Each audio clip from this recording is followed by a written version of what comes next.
kita kembali lagi dalam segmen kita hari ini. Dan pada kali ini kita bawakan macam-macam benda ni. Saya tak tahu apa. Jadi saya tanya dengan Uncle Edmund dan Puan Jasmine untuk terangkan apa perkara-perkara atau peralatan yang Ekon belum pintu. Kenapa dengar macam bunyi dengung kan? Okey, Sudi. Okey, kita start Barita. Okey, boleh apa? Okey, stand by. All stand by. Cam stand by. Camera roll. 3, 2, 1, go. Baiklah, kita kembali lagi ke segmen kita yang akan membicarakan tentang etnik, adat perkahwinan etnik Melanau. Kalau tadi kita di atas, sekarang kita di bawah. Kerana apa? Kerana kita ada peralatan-peralatan yang begitu unik yang akan dipaparkan dan akan diterangkan oleh Encik Edmund dan Puan Jasmine tentang apa yang berada di depan kita ini. Ya. Mengikut pertama adat pertunangan, begitulah juga dengan barang. Selepas pertunangan hantar pakan berian, begitu juga dengan barang. Selepas hantar berian, mengikut adat Melanau perkawinan, bagaimana cara dia barang pun diguna. Selepas perkawinan ada juga adat petudui sebelah malam. Ya, itulah semuanya barang diguna dalam majlis perkawinan, dari pertunangan sampai ke perkawinan sampai ke anak cucu. Sebab barang tersebut memang diguna dalam golongan bangsa Melanau mengikut bangsa 9 pikul. Baiklah, saya terangkan dari segi pertunangan.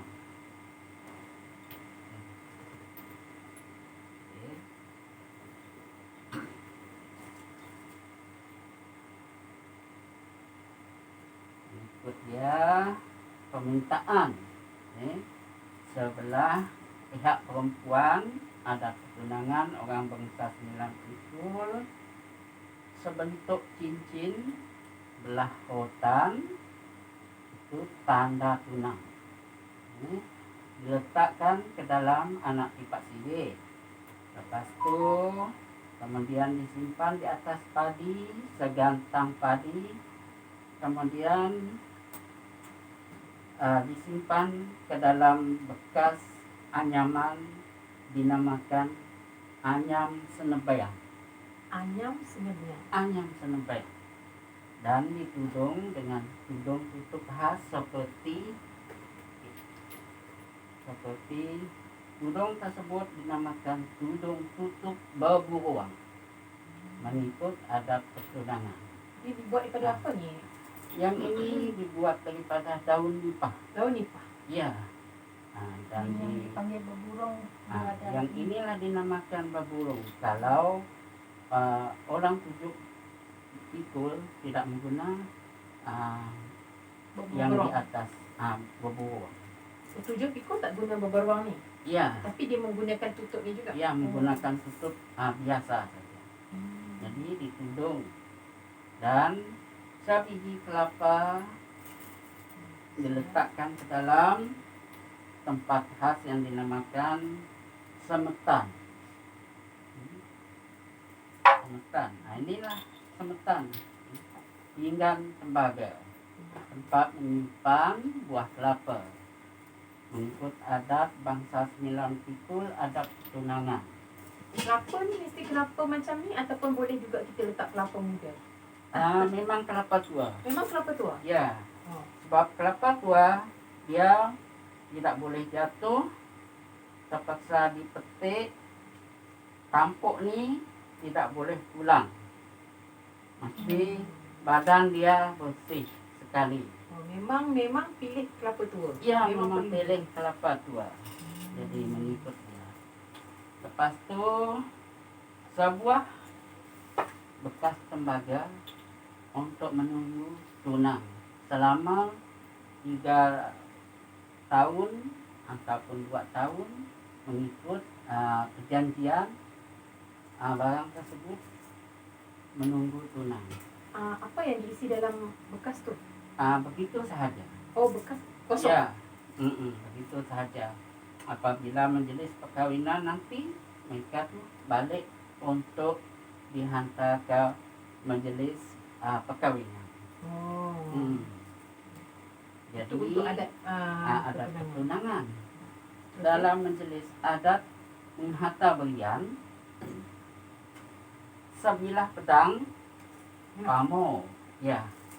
Okey, sebilah pedang pamo. Inilah dia pedang pamo. Berat ya? Berat memang. Dibuat daripada apa? Ini dibuat daripada kepala dia dibuat daripada tembaga. Tembaga.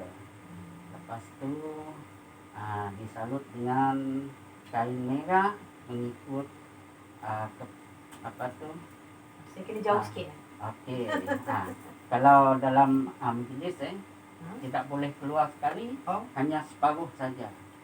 Separuh macam ni saja. Kalau bagi dalam majlis semuanya sahkah atau tidak? Kalau mengikut dia bangsa 9 pikul dia ada alo di tengah ni. Barulah dia dinamakan orang berbangsa. So yang ni ada alo lah kan? Ya, ada alo. Ini alo ni?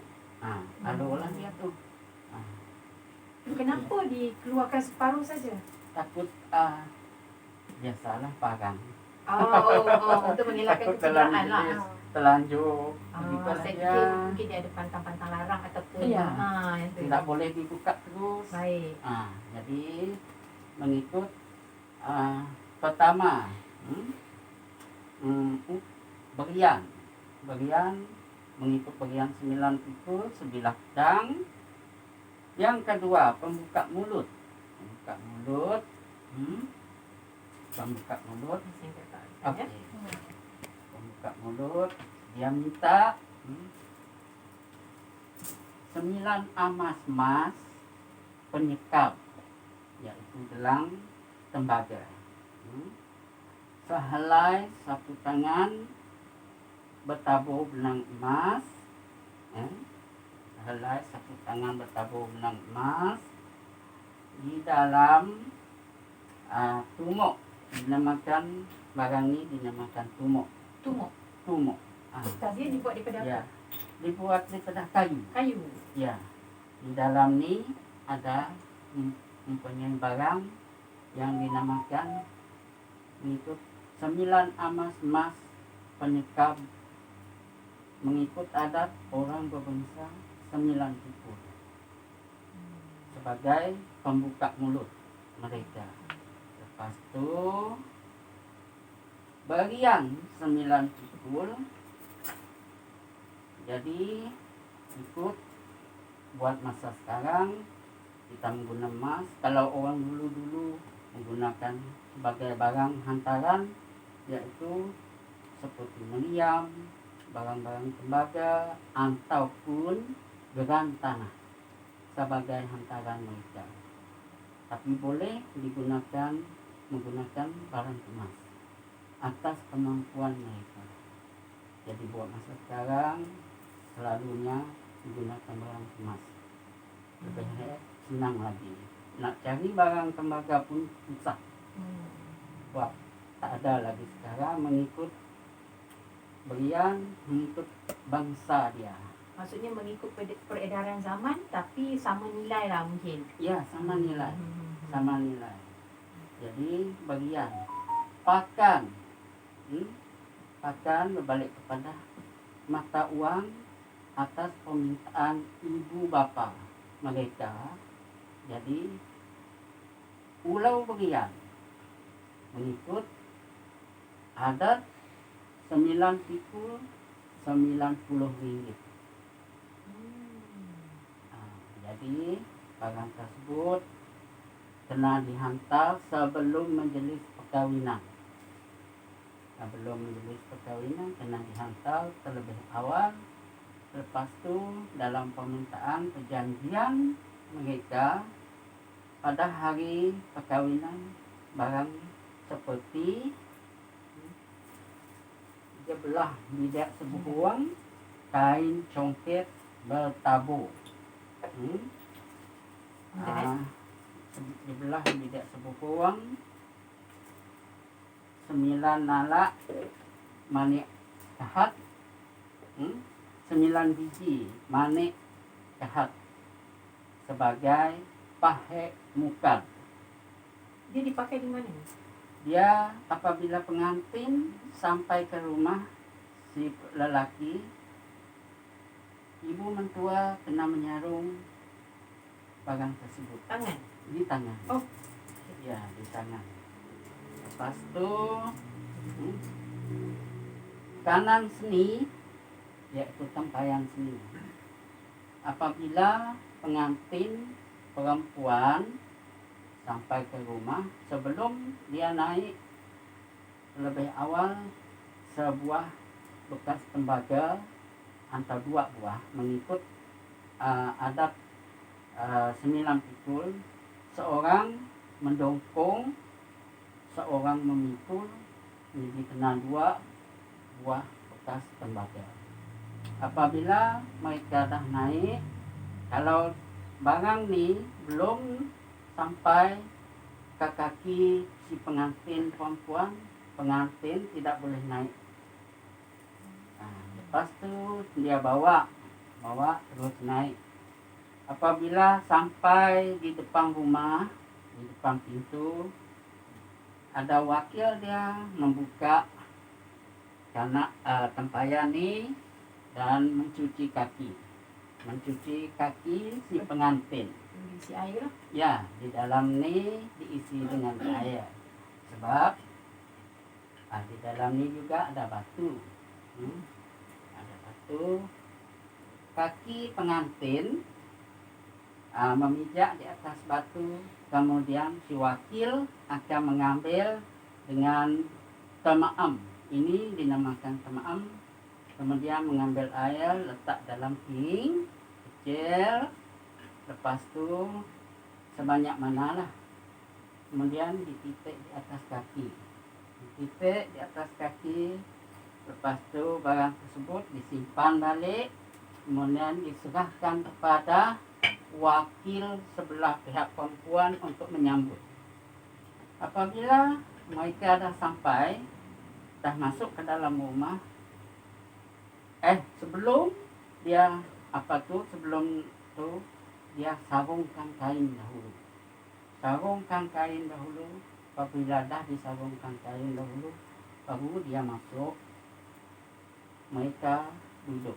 Apabila mereka duduk di atas pelamin, lepas tu si ibu mentuanya menyarungkan cincin, kemudian mengikatkan, memasukkan gelang ni dengan manis sekali, baru mereka dapat makan dan atau minum, pengantin perempuan. Kalau belum ada ni, tak boleh pegang apa-apa di dalam rumah. Itu pantang dia. Itu semua yang berian tadi lah. Itu semua yang berian. Ini pun ke? Itu untuk mendongkong si pengantin. Mendongkong maksudnya? Maksud dia mengangkat pengantin. Kalau tidak diserahkan barang tembaga ni lebih dahulu, pengantin tidak boleh keluar. Mesti diserahkan barang tersebut kepada si wakil. Apabila wakil menyambut, baru dia dapat mengangkat pengantin naik. Kalau tak ada, ini tadi diisi air. Kalau bekas ni diisi apa? Tak ada. Memang simbolik sajalah. Saja begitu saja. Untuk sebelah siang, sebelah siang pada hari perkawinan. Berian ni diserahkan pada sebelah siang hari perkawinan. Iya, pada hari perkawinan. Sebelum yang itu sebelum menjelis. Sebelum menjelis perkawinan, pada barang tersebut pada hari perkawinan di set ini. Lepas tu sebelah malam mengikut adat melanau talian, yaitu melanau muka talian, ada pertunangan perkawinan dalam jenis perkawinan. Nah, yang inilah dinamakan satu persatu. Sebelah malam mereka melakukan mengikatkan di semua bucu-bucu katil mereka menggunakan sumpit, 2 batang sumpit yang tidak berlembing dan 2 batang sumpit yang berlembing diikat di bucu-bucu katil mereka. Lepas itu barulah mereka memulakan majelis. Pertama memasukkan kain songket yang ini tadi. Lepas itu menyambung cincin dan mengikat dan gelang tembaga dengan maniknya sekali, bermakna 2 lah, 2 sebelah siang dan sebelah malam. Jadi dua sebelah kanan ataupun sebelah bukan sebelah tangan saja. Sebelah tangan saja. Jadi apabila manik ni putus, ini ada pantang nih, petanda lah. Petanda dia dalam kehidupan mereka ada menerima yang tidak baik lah. Tidak baik. Jadi dia perlu dijaga dengan baik. Perlu dijaga dengan baik selama 3 hari. Selama 3 hari. Selepas 3 hari baru mereka dapat buka. Kadang-kadang kami berlaku buat masa sekarang diikat dengan sapu tangan supaya dia mandi sama mandi nih tidak boleh dibuka selama 3 hari. Yang ini pada sebelah malam barang-barang yang digunakan seperti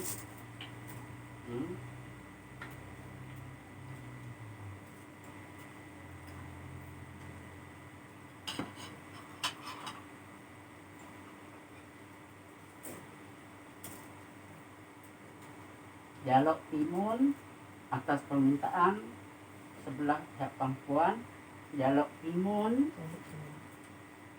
makuak timun, subiak timun, selepak timun, sikup timun, tutup di dalam barang ni. Di dalam ni ada minyak. Ada minyak apa? Minyak kelapa. Selama mereka 3 hari mereka menggunakan minyak dalam ni. Menggunakan minyak dalam ni. Ya, untuk bangun pagi dimandikan oleh ibu mentua. Sebelah petang pun dia mandi, mak mentua juga. Selepas dia mandi, dia menggunakan pengantin perempuan dan pengantin lelaki mesti melakukan sama. Sapu minyak. Sapu minyak. Jadi selepas tu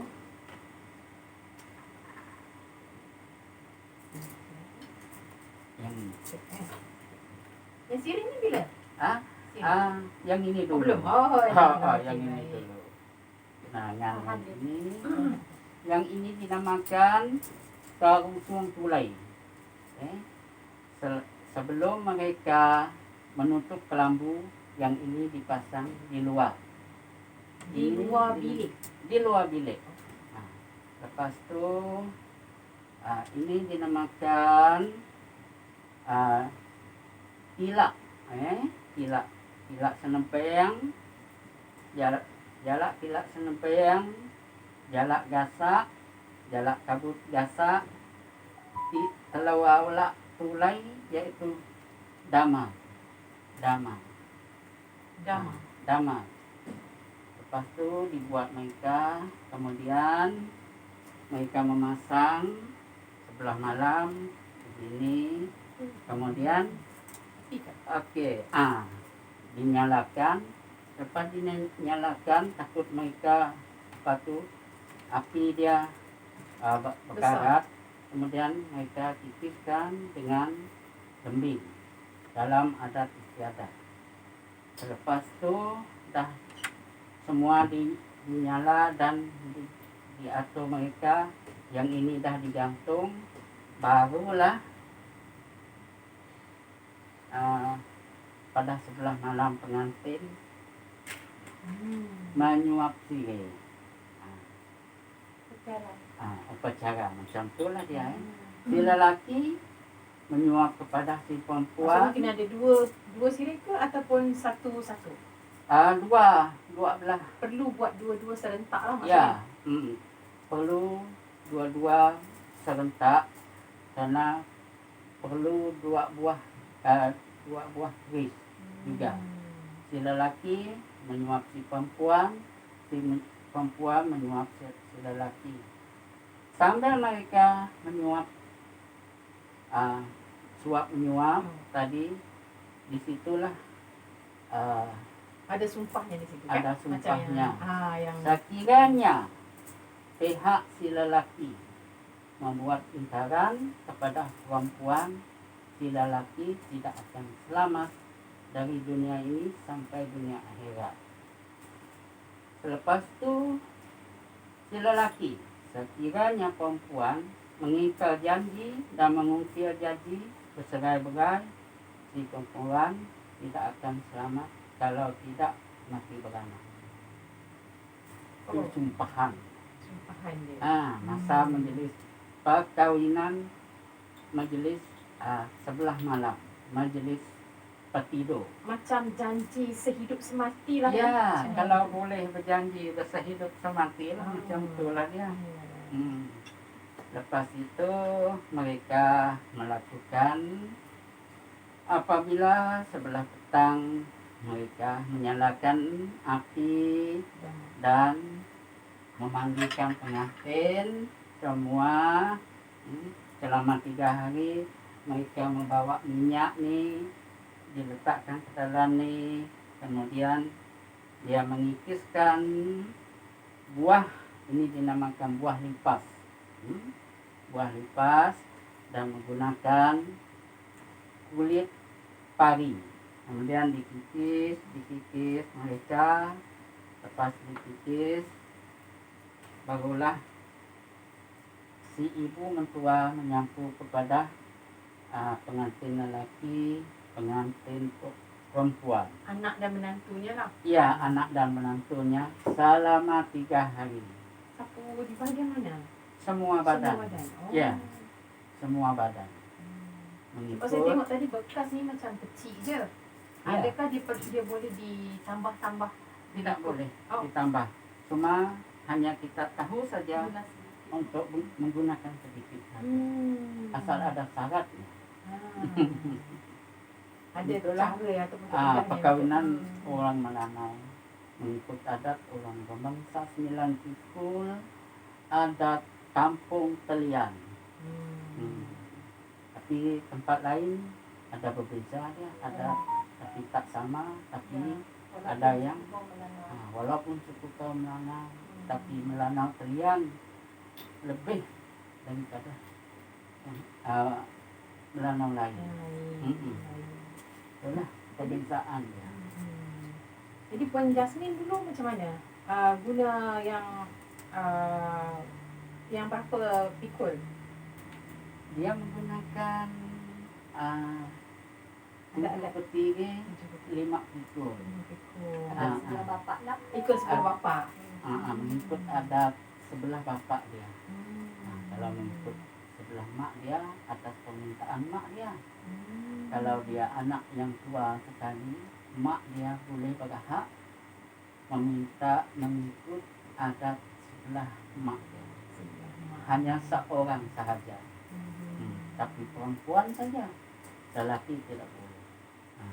Kalau tidak yang tua, yang bungsu sekali, yang dia minta mengikut adat bangsa dia 9 Pikul.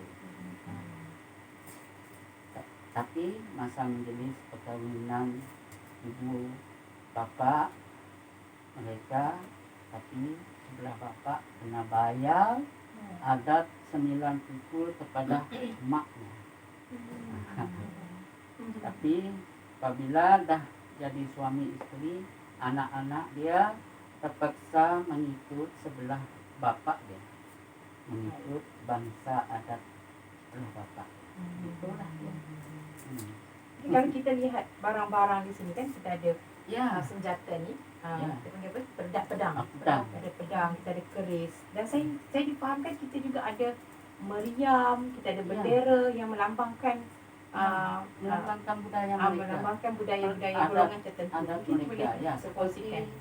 Di majelis perkawinan mengikut adat 9 pikul, dia menggunakan 9 buah meriam diikat di depan rumah dan 9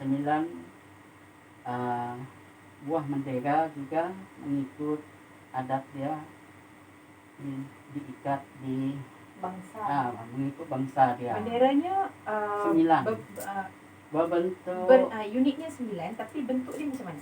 bentuk dia seperti daun pisang, menggunakan sebelah saja, sebelah dibuang. Itu dinamakan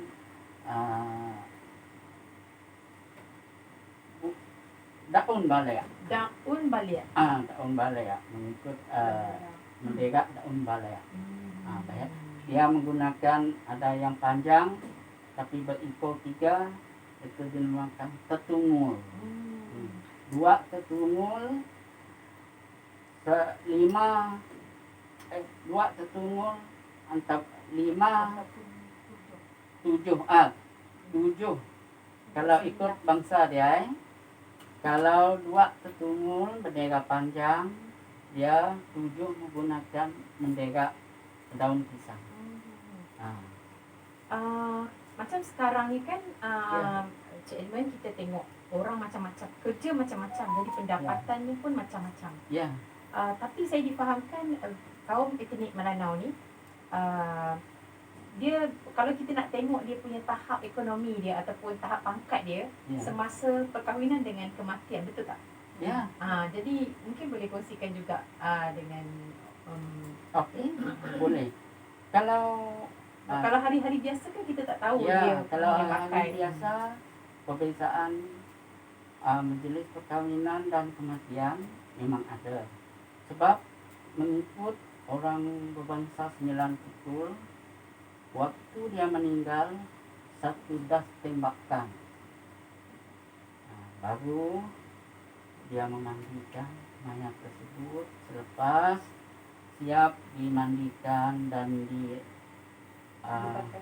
dipakaikan pakaian semua, masuk ke dalam tempat khas yang dinamakan pakat yaitu mahligai.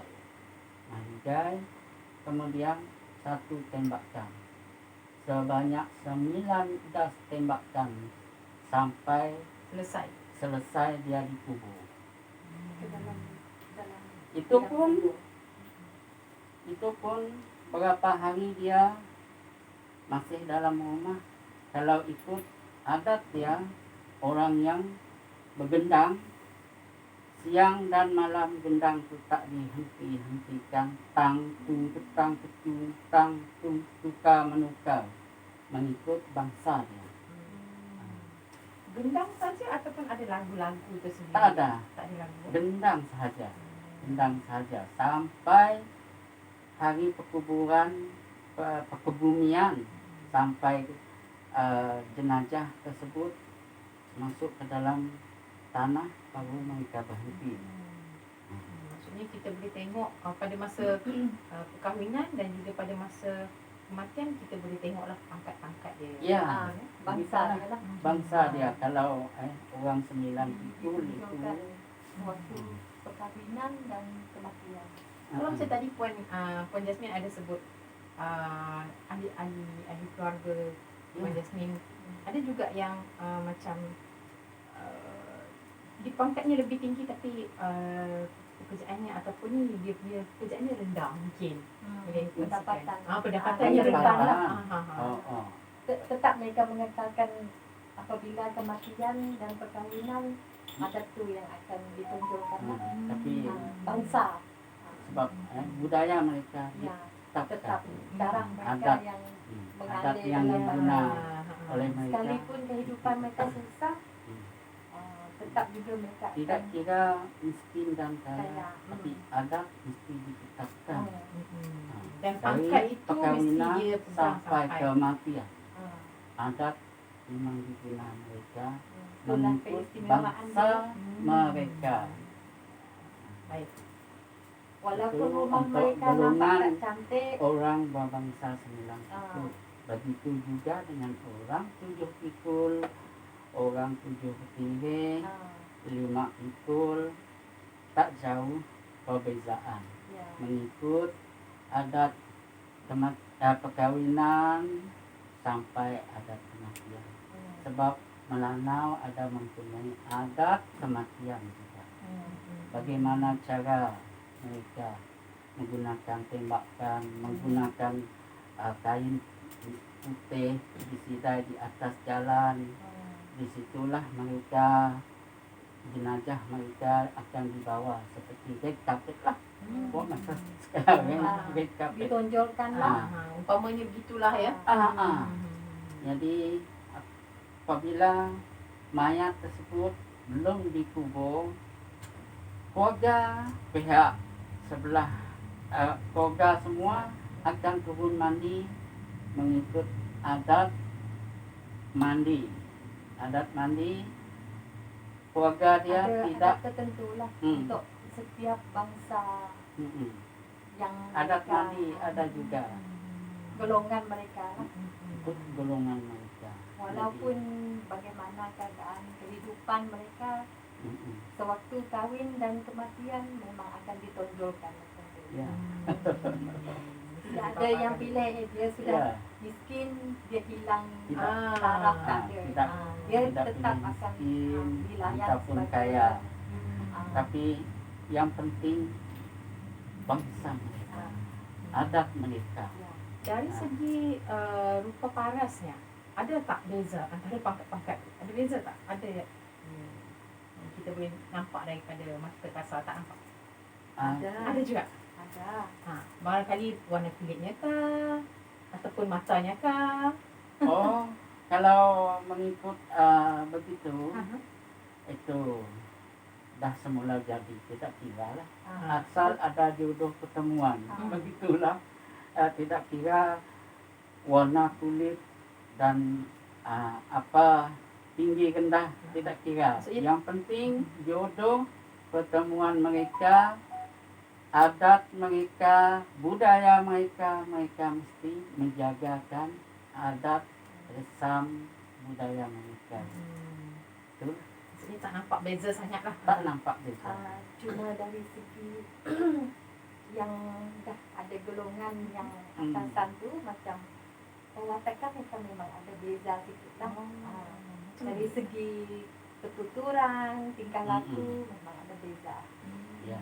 Kalau yang macam kurang kedudukan dalam kehidupan macam itu jugalah perangai mereka kadang-kadang.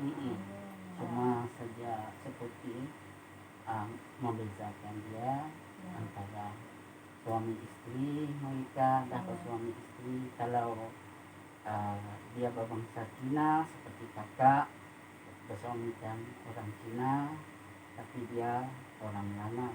Tapi cuma itu saja kita nampak, oh orang Cina kita tahu, itu orang Melanau kita tahu. Itu cuma itu saja perbezaan ya. Tapi yang lain tak ada.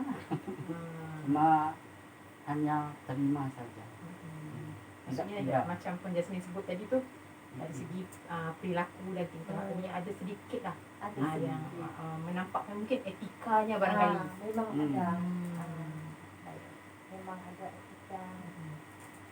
Baiklah, nampaknya kalau kita bercerita tentang sampai adat bila ini, terlalu banyak untuk kita uraikan.